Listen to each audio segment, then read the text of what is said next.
Ave Maria, gratia plena, Dominus tecum, benedicta tu in mulieribus, et benedictus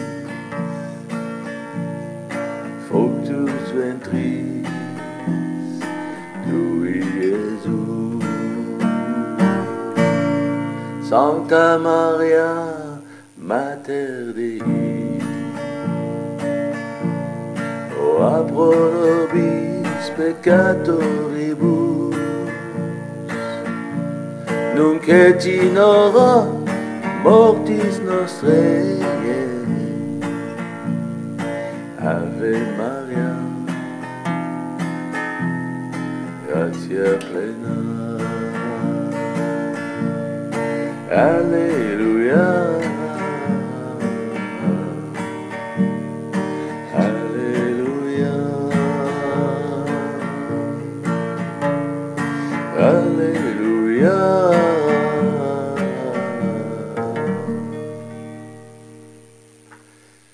Alleluia.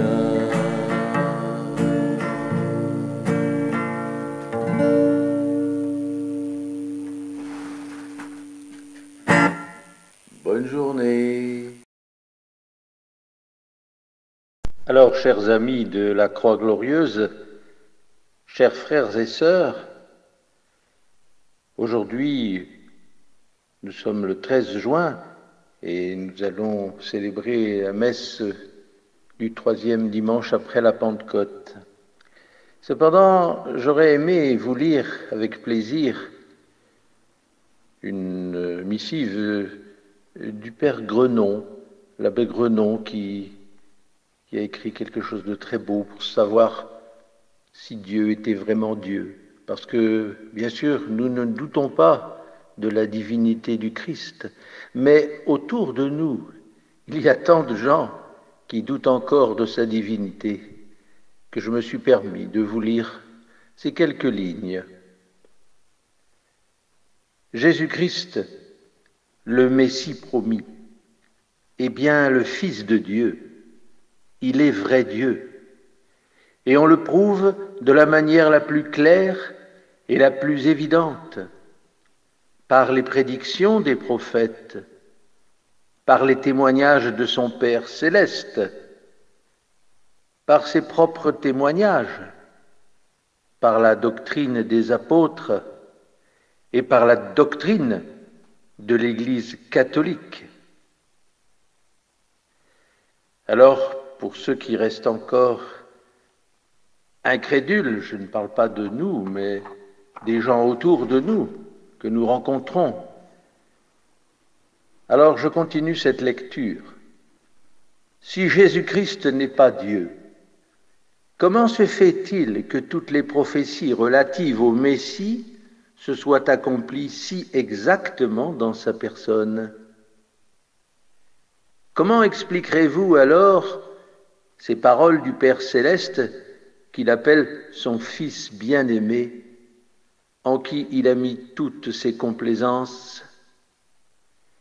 Comment Jésus-Christ a-t-il pu inventer et propager une doctrine aussi sublime par laquelle les hommes apprirent à connaître si bien Dieu, leurs éternelles destinées et leurs devoirs? Comment, au témoignage des Juifs comme des païens, a-t-il pu faire des miracles aussi nombreux et aussi éclatants?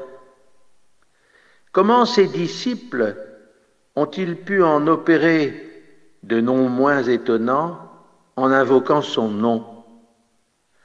Comment se fait-il que l'univers entier embrassa en si peu de temps le christianisme?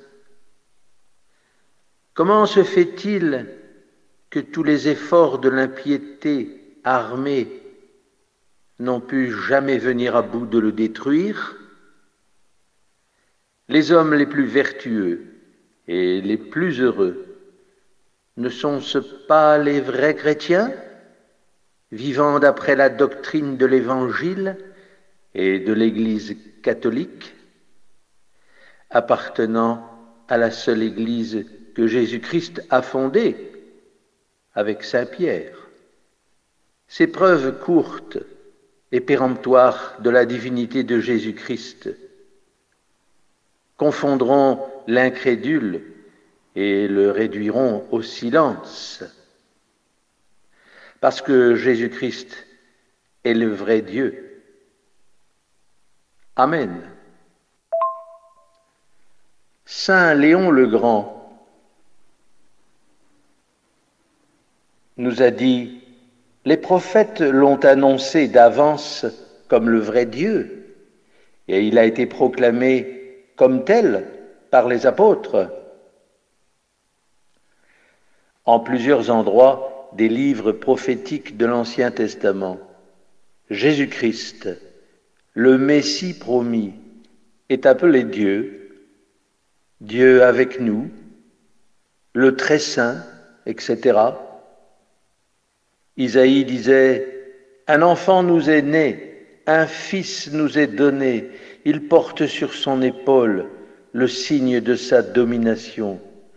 Il sera appelé l'admirable, le conseiller, Dieu, le fort, le Père de l'éternité, le Prince de la paix.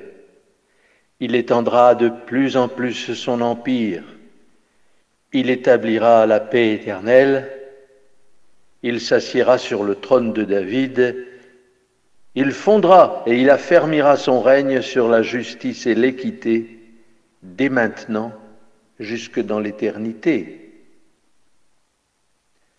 Oui, par les témoignages que le Père céleste a lui-même rendus en faveur de la divinité de son Fils Jésus-Christ, lors de son baptême au Jourdain et de sa transfiguration au mont Tabor, on peut prouver que Jésus-Christ est bien le vrai Dieu. Par ailleurs, nous pouvons témoigner que le divin Sauveur a dit: « Moi et mon Père, nous ne sommes qu'un. Croyez que le Père est en moi et que je suis dans le Père. » Il a dit d'autre part: « Qui me voit, voit le Père. » Et aux Juifs assemblés dans le temple, il dit: « En vérité, ce que fait le Père, le Fils le fait également. Le Père ressuscite les morts et vivifie, de même le Fils donne la vie à qui il veut, afin que tous honorent le Fils comme ils honorent le Père. » Saint Jean rapporte aussi au 9e chapitre que Jésus-Christ demanda positivement à l'aveugle né qu'il a guéri: « Crois-tu au Fils de Dieu ?» Et l'aveugle lui répond: « Et qui est-ce, Maître, afin que je croie en lui ?» Jésus répondit: « Tu l'as vu, celui qui te parle, c'est lui-même. » Ces témoignages donnés de vive voix, Jésus-Christ les confirma par des œuvres, à savoir par la sainteté de sa vie, par des miracles, par des prophéties, et même il les scella par sa mort. Oui, Jésus-Christ confirma ces témoignages donnés de vive voix par la sainteté de sa vie et de sa doctrine. Dans toutes les actions qu'il fit, on ne découvrit jamais la moindre imperfection, le moindre égoïsme. Il a toujours agi pour la glorification de son Père et il ne chercha jamais sa propre gloire. D'ordinaire, il ne recueillait que l'ingratitude, la haine et la persécution. Personne ne put jamais l'accuser d'un péché. Et sa doctrine, qu'elle est sublime salutaire, consolante et vraiment divine. Comme la lumière du soleil, elle éclaira le monde, dissipa toutes les ténèbres et les erreurs du paganisme, et nous montra de nouveau le chemin du salut. Quiconque suit la doctrine de Jésus-Christ éprouvera par lui-même un changement qui lui donnera la paix en cette vie et le bonheur éternel dans l'autre. Alors, je remercie ici Monsieur l'abbé Grenon, que j'invite bien sûr dans l'église triomphante du Saint-Esprit, notre nouvelle église, à nous rejoindre. Et je dis merci à lui pour ce beau courrier. Amen. Alors, pour tous ceux qui cherchent encore Dieu dans ce monde et qui cherchent en lui le remède à leur misère, je leur rappelle, tandis que le démon reste un adversaire redoutable, acharné à nous perdre, que notre Dieu poursuit inlassablement l'œuvre de salut qu'il a commencée en nous.